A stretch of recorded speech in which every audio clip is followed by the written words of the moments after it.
Salam damai dan sejahtera dari Tuhan untuk kita semua. Saudara-saudara yang Yesus Kristus kasihi, kegiatan mingguan kita, perenungan firman, kita dahului dengan berdoa. Bapa di surga, dikuduskanlah nama Tuhan, sebab minggu ini Tuhan memberitakan kepada kami bahwa Engkau sangat peduli terhadap kehidupan kami, terhadap diri kami, terhadap tanah kami, terhadap rumah kami. Minggu ini secara khusus kami mohon Roh Kudus tolong kami supaya kami dapat merenung betapa pentingnya rumah bagi satu keluarga, satu suku, satu gereja, dan satu bangsa. Kami mohon Roh Kudus ada pada kami Bapa di surga. Amin. Saudara-saudara yang Yesus Kristus kasihi, firman Tuhan yang kita baca dan renungkan bersama terdapat di dalam kitab Imamat pasal 25 ayat 29 sampai 34 dengan tema penebusan rumah. Penebusan rumah. Saudara-saudara, rumah menjadi kebutuhan pokok umat manusia. Rumah menjadi kebutuhan pokok bagi segala yang bernafas. Ada yang rindu untuk memiliki rumah model-model waktu lalu. Ada juga yang mendesain rumah-rumah mereka untuk kehidupan masa kini. Bahkan kita belum sampai pada masa yang akan datang. Orang-orang telah mendesain rumah-rumah masa depan mereka.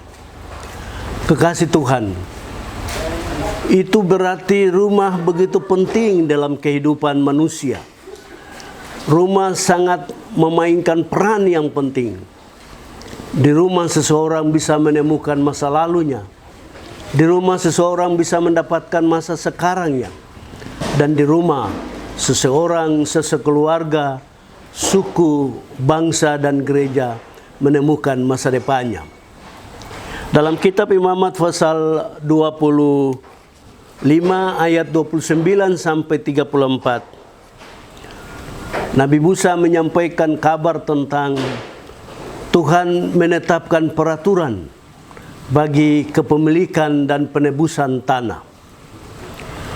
Bagi Tuhan, berita ini mesti disampaikan kepada umat Tuhan, umat Israel, yang waktu itu hidup di kota-kota dan mereka membangun rumah mereka dengan berpagar tembok.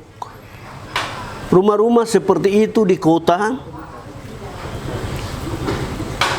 itu rumah-rumah yang mesti mendapatkan hak tebusan.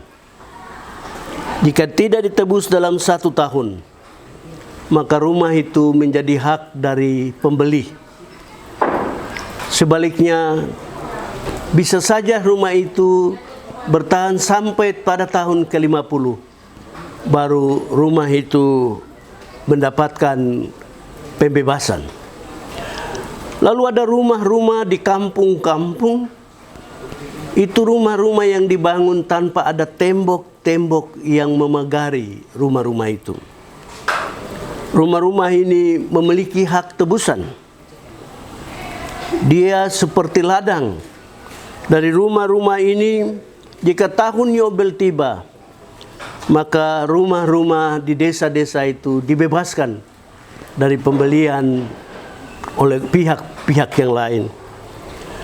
Sementara dalam firman Tuhan ayat 32, 33, dan 34, Musa menyampaikan tentang rumah yang dikhususkan untuk orang-orang Lewi. Mereka kerjanya di bait Allah, mereka tidak kebagian warisan tanah. Maka tanah yang mereka punya, rumah yang mereka punya, tetap menjadi milik mereka selama-lamanya.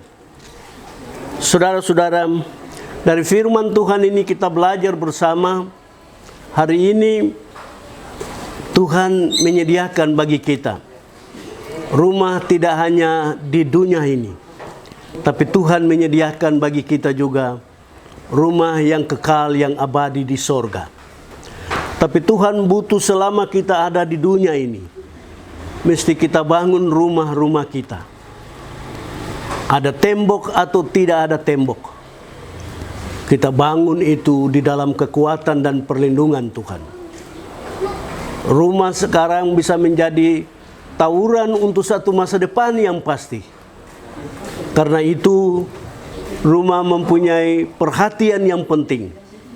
Hari ini banyak kali orang tidak memanfaatkan rumah-rumah mereka untuk menjadi rumah masa depan.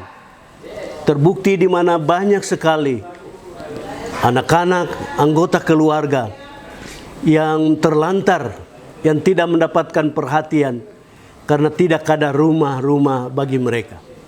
Minggu ini kita belajar sama-sama supaya ketika kita menemukan rumah, kita menetapkannya sebagai tidak hanya rumah untuk masa lalu kita, tidak hanya rumah untuk masa sekarang kita, tapi rumah-rumah kita tetapkan, kita bangun untuk masa depan kita bersama. Maka Tuhan pasti tinggal untuk moyang kita, orang tua kita yang telah lewat. Dan Tuhan bersedia tinggal bersama dengan kita di rumah kita, apakah di kampung atau di kota, sekarang ini dan tahun-tahun panjang ke depan, sampai kita berjumpa dengan Tuhan dan memimpin dunia ini dari sorga, rumah kita yang kekal. Amin.